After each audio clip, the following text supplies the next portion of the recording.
What's up everyone? Welcome to my very first challenge video. Since I'm about to rant, timestamps are right here.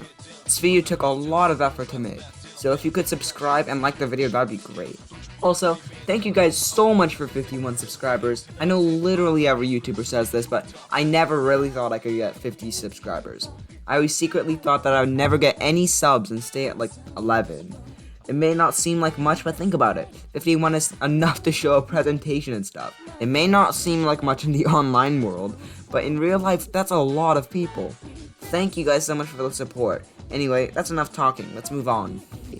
Today, we're going to be determining, is it possible to beat World of Light without spirits? So, first things first, let's lay down some rules. I can never equip a spirit at any time. However, using spirits to access certain areas and using the skill tree is okay. Lastly, I don't have to unlock every character. Sound good? Alright, let's get started. The cutscene starts, Galeem kills basically everyone, but one character survived. Kirby. Yep, this is Sakurai's bias showing. Anyway, I fight a few enemies, and then I unlock the first character, fittingly, Mario. After that, I'm forced to make a choice between unlocking Sheik, Marth, or Villager. I chose Villager because he can kill the most consistently out of the three and can camp. Then, I fight a spirit named Pico. Once I upgrade my skill tree, I go through with some more spirits and discover the existence of the first boss. Once I make it to the palace, I solve some puzzles and now it's time to fight the boss. So I picked Villager. After a few attempts of camping, I managed to beat him.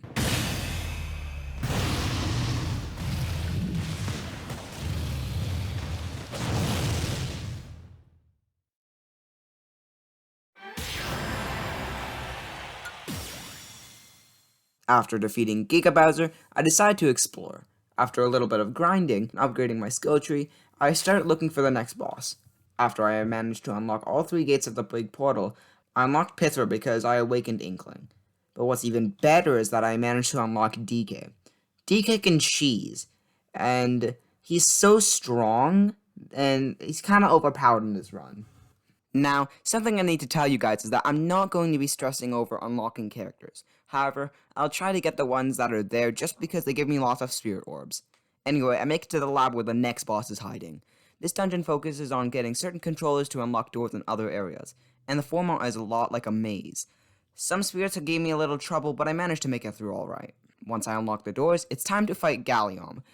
Now, I chose Captain Falcon for this one because he's fast enough to run away if he needs to, and he hits pretty hard. Then again, I discovered something amazing. Falcon Kick crosses up Gallium. That means that if he's about to attack, I Falcon Kick right through him, and while doing some nice damage so I don't get hit. This only took me a few attempts, but I still did it.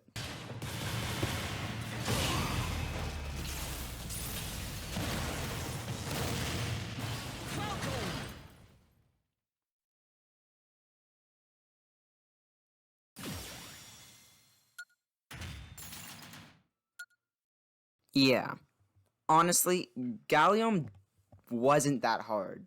For some reason, I feel like his moves are just too slow. Anyway, because I beat him, the protective barrier around Galeem is almost broken. I decide to go to the other laboratory-like place so I can open up the gates in other areas. This dungeon involves using Zapfish to open up areas, but you have to get rid of some to get some. Once I'm done with that, I go to the big portal to explore. Once I get through the sky world, the wall of light blocking the bridge disappears. Soon after that, I find the location of the third boss. I have to use Lapras to get to the island. Once I'm there, I find Rathalos. The point of this is to scare the dragon into specific places, eventually getting to the top of the mountain. Now let me explain the boss. You have to throw Deku Nuts at his face to stun him for a bit so you can land free hits. It took me an hour, but I finally beat him.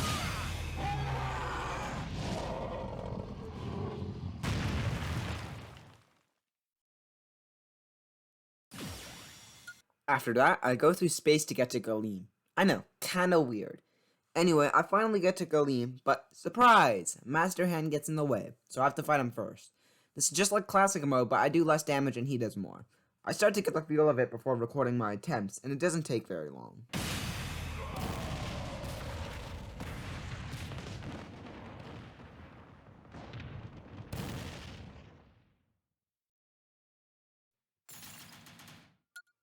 Now it's time to fight Galeem.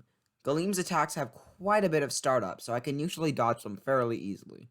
After lots of tries, Galeem falls.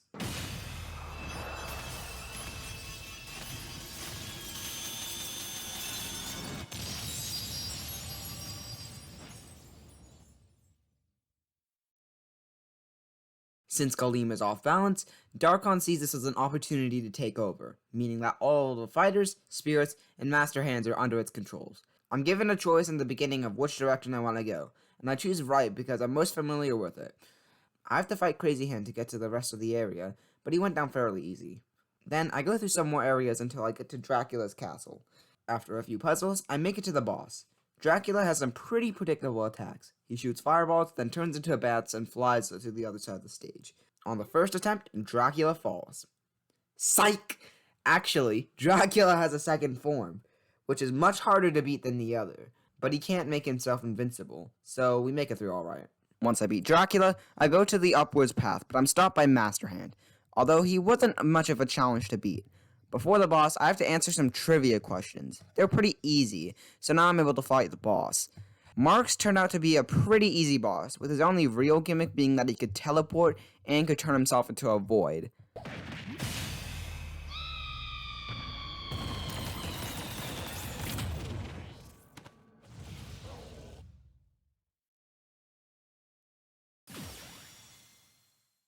After I beat him, I go through the next path towards the Zelda world. There are 3 sections in this world, divided just like the Triforce. I started with Courage, which was on the right. This one is filled with secret paths, and I remember my first run being it was very confusing, and I couldn't even figure it out. Now I get through it pretty easy. Then I move on to Wisdom. This one has you set the clock-like device to 12:10. I feel bad for some of my friends who can't read analog clock and who have played this. After that, I get to the Master Sword, which unlocks the last section of this world, Power, for me. After going through the last section quickly, I make it to Beast Ganon. This boss is kinda easy because his attacks are really predictable, but a win is a win.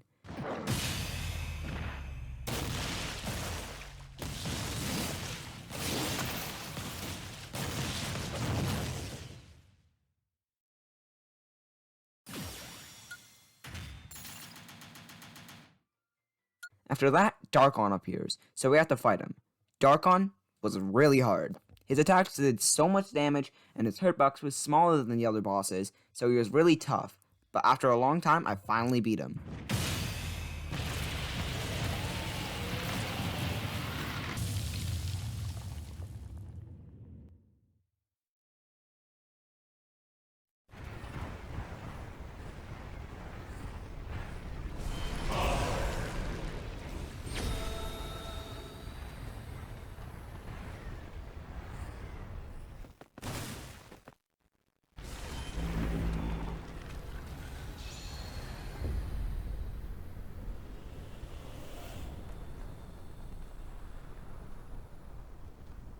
Once I beat Darkon, a portal allows me to go to this outer space-like area. I have to beat Master and Crazy Hand twice before the final boss, but that's no biggie. Once they're free of Galeem and Darkon's control, they open a rift that forces Galeem and Darkon to stop fighting. Now, if I fight either of these entities separately, I'll get the bad ending, so I have to fight both. First, I go up some escalating tower that occasionally stops to make me fight new characters. After that, there's a boss rush, where I have to fight every single boss that I fought at once, with the exception of Master and Crazy Hand. Every 2 battles I get a heart container, so that makes this doable. After taking out all the bosses, I finally make it to the final battle. This is it, guys, the last battle. Now, I've had trouble with both of these entities separately, but fighting them both at once was a whole new kind of challenge. The one benefit is that sometimes Galeem will damage Darkon for me, or vice versa. Even with 3 lives, I still got bodied, crushed, destroyed, and mortally wounded. But after hours of grinding, this happened.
So this video took about 2 weeks to record, script, edit, and play through, so I'd really appreciate it if you were to subscribe to the channel.